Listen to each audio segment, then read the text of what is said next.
What's up, guys? Broke out the old whiteboard today. Actually, it's not too old, it's fairly new. So, I want to talk about building a BJJ program, or actually how not to build a BJJ program. First thing is, have a goal, right? I mean, do something. It could be something huge, it could be something small. So whatever it is, first have a goal. And then there is a few things you have to either ask your trainer or ask yourself. And let's talk about those. Obviously, BJJ, you're training. How many times a week that you're in hours you're going to be training. The strength and conditioning portion of your training outside of your BJJ school. Nutrition, diet. See, watching film. And I think this is something that's really going to blow up in Jiu-Jitsu. And I know a lot of us watch film already as far as watching other people teach us technique and those type of things. But as far as like watching film on ourselves and the people, our opponents and those type things. And I think it's really going to be something that's going to be a bigger thing in Jiu-Jitsu in the future. And also rest, okay? So essentially, you got to add up all these things and how to fit them in and get them done. So let's say if I was a trainer again and someone was going to speak to me and we're going to talk about this and their goal, let's say they're a pretty good athlete, okay strength, nothing too crazy, they are a blue belt, and they tell me that next year their goal is they want to train for this, is they want to be able to, there's 4 events that they know of in the state of Florida, which I live. There's one in Tampa, Orlando, Miami, Fort Lauderdale, okay? Their goal is to win all 4 in the blue belt division for their weight class. So that is no small achievement, right? That's going to take some serious ass kicking and a lot of training to be able to accomplish. So let's talk about this here. So we're talking about BJJ training. Like, if I'm the trainer, what I'm going to say, okay, wow, that's a pretty lofty goal. Let's talk about this here. So, I'm going to have to recommend that you're going to be training 10 to 12 hours per week of Jiu-Jitsu. 10 to 12 hours. Strength and conditioning, I mean, let's say, hey, you know what, I roll with you and I know where your weaknesses are as far as your strength. And we're definitely going to have to improve that because there's people in your weight class that are above where you're at, so we're going to have to address that concern. So we're going to be talking at, let's say, another 3 to 4 hours per week. Nutrition, diet, I mean, that's, you got to be on point. It's, you're not going to get into a lot of it here. There's really no time limit to it. That'll be another discussion entirely. The next thing is going to be watching film. Whether it be learning technique, going to be watching yourself, watching your opponents, those type things. And to really benefit, I think that you're going to need at least 5 hours of film work a week, okay? And then also rest. You're going to need rest. This is going to be quite a bit of training. So we have 10 to 12 hours of BJJ training, strength and conditioning 3 to 4, and watching film, it's another 5. So let's say this, what's at a max total of 16? Looks like about 21 hours per week, okay? And as a trainer, and I know Jerry Ward from BioS3, he did a video on this, oh god, probably half a year ago now. But it was actually pretty good. I imagine you can find it. And this is the problem I had when I used to train, and obviously he still has. Then you have people tell you, it's like, okay, I have a goal. It's going to take me 21 hours a week of training to accomplish. And this doesn't even include things like travel to and from the gym and those type things, okay? This is just purely training. So we're looking at 21 hours. But then they tell you something like this. But I only have 10 hours per week to train.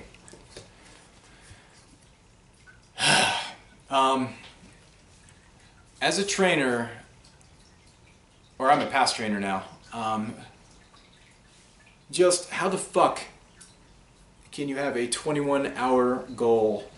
A week that takes, a goal that takes 21 hours per week to achieve, and you want to squeeze it into 10 hours, there's no trainer in the world that's going to be able to help you with this, okay? There are some people in the world that are extremely athletic and just a super sports athletic genius that may be able to achieve the goal of winning all those events as a blue belt or whatever. They'd be able to get it done, but as I said, I mentioned an average, an above average, just an above average athlete, and those type of things. You are not going to be able to achieve it. But this is a battle that people, they think there's some type of magical way out there, it's just a magical formula to be able to do it, but it's not the case. My job, or your trainer's job, is to find out what's your goal, and then, okay, just here's your goal, and here is what it's going to take to achieve it. This is just the job is to be honest with you, and level with you, and build a program to help you get to your goal, okay? If you come across a trainer, or even yourself, even if you're trying to self-train yourself, but you're trying to say, oh yeah, I'll find a way to be pretty much the regional champion, with only a total of 10 hours per week of training total.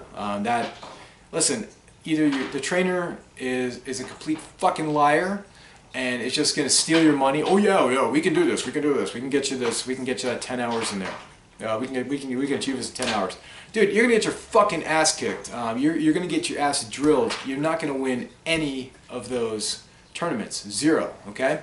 Or if you try and self-train, I mean, you're not even being honest with yourself if you try and do that as well. You show up at your gym, that many times a week, and then it's just what I say, I don't know what, just even if you show up at your gym 5 times a week, that's, let's say 10 hours total. It's just, man, do you really think that the true champions are putting in only that little time? I mean, it doesn't even make sense, okay?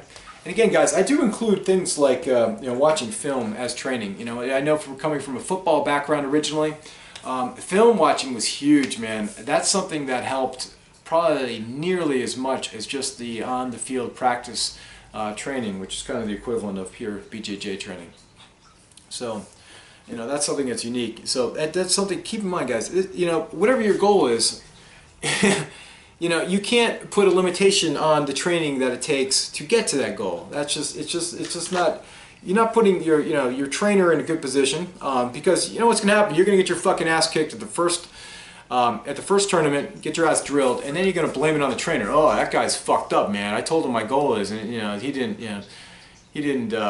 come through for me, which isn't the case at all. You know what? You gave the person unrealistic expectations. It's the same thing as far as like training, say, for a marathon. Are you going to say, yeah, my goal is to have train for a marathon, but yeah, I can run 4 days a week, but I can't run any further than a 10K for any of those, which 10K is, I think, 6.2, yeah, 6.2 miles. It's like, okay, your goal is to run 26 miles, but you only are going to train, on the days that you do train, you're only going to train for 10K-ish? I mean, how's that going to add up, guys? It doesn't make sense, right? I mean, it's the same thing with Jiu Jitsu or any type of sport. That's just the reality of it. And so your goals have to be in line with what you are able to commit to. And I think a lot of things too is when you set a lofty goal, you do find ways to economize and to best use your time, even like little 10-minute increments within your day, to be able to best utilize them. And just, as crazy as it is, but sometimes, like, even say, I know if we're working on half guard this week, coming up to the gym and everything, I'm like, oh, you know what? Okay, I'm going to watch some video on some different half guard thing. I know we're going to be working on that. I know we're going to be stuck doing it a lot, and so we're going to be in that position a lot. So I want to be able to counter that. So whatever. On my coffee break, I'll on my phone on the Wi-Fi at work. I'll dial it up, whatever videos, and watch some moves to either counter or do half guard. so I'm better prepared for that week of training. So a lot of it's just fitting in, and I know myself, when I got into bodybuilding, it really helped me best economize my time and everything, and be able to fit all the training in. I had the goal of obviously getting on stage, getting placing or something like that, whatever my goal might have been for each individual show. Actually, the show I did, God, my last show ever, I came back from back surgery, and man, I had a goal. It actually kind of dumbed way down, but just getting on stage and finishing, just having the top 5 finish type thing. Even though they announced top 3, you can talk to the judges afterwards and really find out where you were. And man, I found out after the show, I didn't get on stage for the top 3, but I talked to the judges after, and he said I was the next person. I would have been in line. So I guess I was technically 4th, which is cool. And the guy and bodybuilding judges are arrogant, awesome assholes. Okay, and they mean this in a good way. They're usually very, very, very blunt with you if you approach them. So I wasn't like I wasn't bitching. I'm like I just listen, level with me. How did I do? And that's where I found out that I fell. So it was kind of a win for me. I came back from back surgery the year before, and got on stage and just and did it. But there was a lot I had to do to get there and everything, and I had to fit it in all different hours of training. Whether I train in the morning, my lunch hour, after work, just all over the place. So it's just and my diet had to be super on point, obviously. So really learn how to economize my time, even if it was only like a crazy. Sometimes I had to get in on a coffee break. I'm like, I need a little more cardio today, so I just speed walking around campus for 15 minutes. But there's a way to get things done. And the best thing is just it's really is to whatever your goal is, though, you have to be as honest as possible, okay, with yourself, and also that includes with your trainer, the person that you're working with. Anyways, guys, that's really all I have to say. And as always, if you haven't yet, please subscribe to my channel, and also too, if you don't mind, hit that like button. I would appreciate that. This has really been a lot of fun making these videos, and definitely that helps encourage me as well. So thanks again. I will talk to you soon, and os.